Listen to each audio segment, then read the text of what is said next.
Welcome to this new episode of Become a Competent Biblical Counselor. I'm Dr. Dave Jones, and today's episode is entitled Schizophrenia. Often, people ask me, what is schizophrenia and what can be done about it? Well, the first thing I'd like to do is to talk to you about labels. It's very important for us to get the proper labels because labels point to solutions.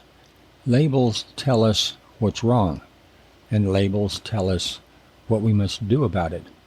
For instance, if you label something schizophrenia,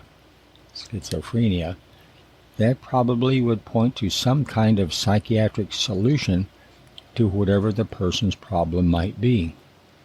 If you label the same thing sin, that would point to the Lord Jesus Christ as the solution to the problem. So it begins to be important then as to what kind of label that we put on a problem that a person has. Now, schizophrenia obviously is not a biblical label. There are biblical labels, and I think we had better use those labels. We don't read, for example, about alcoholism, but some sort of disease in the Bible, but we do read about drunkenness. We read about homosexuality. We read about adultery. And people are labeled as adulterers, homosexuals, drunkards, and so on, even liars. Well, here's another label, and we need to analyze it carefully. The word schizophrenia itself indicates a kind of split, not a kind of Dr. J. Coe and Mr. Hyde split that we often think about when people use this word, but rather a split between the way a person feels and what really he is doing and saying at the same time. That was the original idea in schizophrenia as it was first thought through and as the name was first given to it. But I want to warn you about labels like schizophrenia. I want to warn you about labels like psychotic and psychoneurotic and neurotic and all these psychological terms. Actually, Carl Menninger, the dean of psychiatrists in this country, the old man of psychiatry, as they used to call him, had to say this about the word schizophrenia recently in commenting on a report in Medical World News, which I'll tell you about in just a few moments. He said schizophrenia, that's just a nice Greek word. And he's right, because the word is absolutely meaningless, except that it has tremendous meaning when it's gummed on your label. You can't get a job anymore. You find that people look down upon you as some kind of queer, strange, unusual person or whatever. It has that kind of an effect, but it really has no meaning. And let me explain to you why I say that. The report that Menninger was talking about was this: a psychiatrist played a trick on his fellows. He sent 12 people, as sane as you and I, into 12 of the country's top mental institutions. Now, there wasn't anything wrong with any of them. They lied about one thing. They said, "I have hallucinated."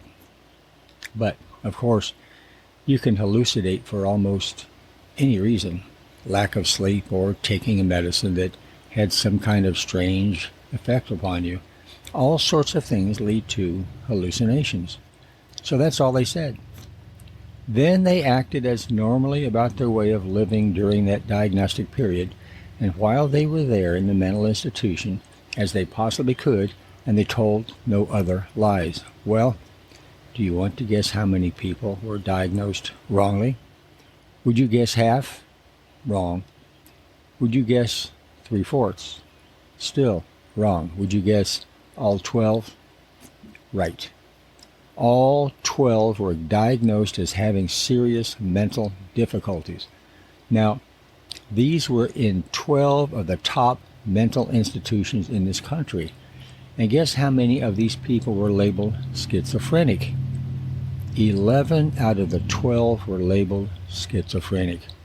So I want to make clear to you at the beginning that this whole business of labeling, This whole business of diagnosing problems among psychiatrists, that is a very unsatisfactory thing.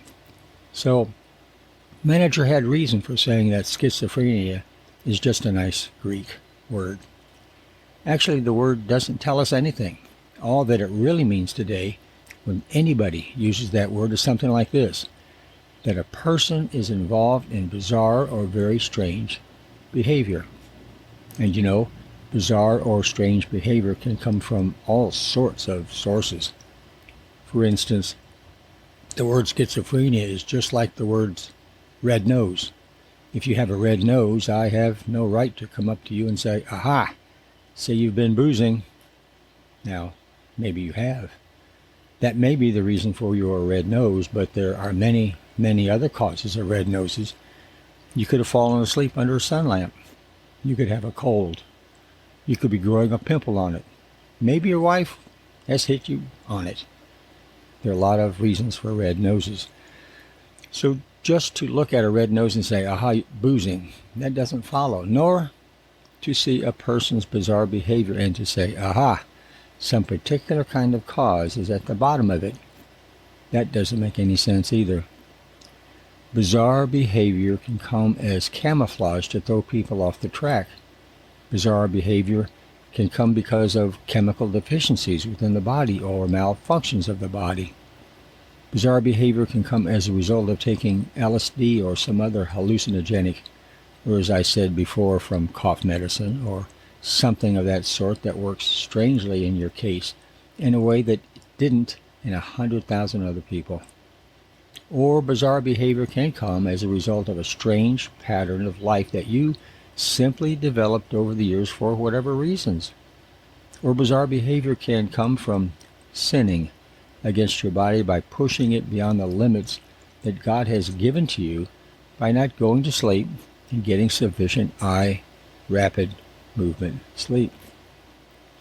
2 or more, 2.5 or 3 days of significant sleep loss can cause every effect of LSD. There are dozens, possibly hundreds of ways in which bizarre behavior can be accounted for once you find the real roots of it. Brain tumors can lead to bizarre behavior. All sorts of unusual things can lead to bizarre behavior. So what I want to warn you about is using or allowing others to use about you or your loved ones or friends or anybody else such words as schizophrenia, neurotic, psychoneurotic, or any of these other kinds of terms that really mean nothing. The fact of the matter is that we find that most of the people who are diagnosed schizophrenic are just people that the psychiatrist didn't know what to do for. And a large share of these people are either organically in trouble and need some kind of organic help, or they simply are in that state of a result of some sinful living pattern. And so the first step to take is not to go to a psychiatrist, but go to a physician and to check out whether there are any physiological causes of this problem. And if there are, then work with your counselor to start uncovering what sorts of things in the background of this person and his living, in his life, and in his living patterns may be at the root of this difficulty. And so I hope that this in some way has enlightened you and helped you to understand, because the question continually arises, what is this thing, this mysterious, this strange, this dreaded disease called schizophrenia? The answer is simply nothing.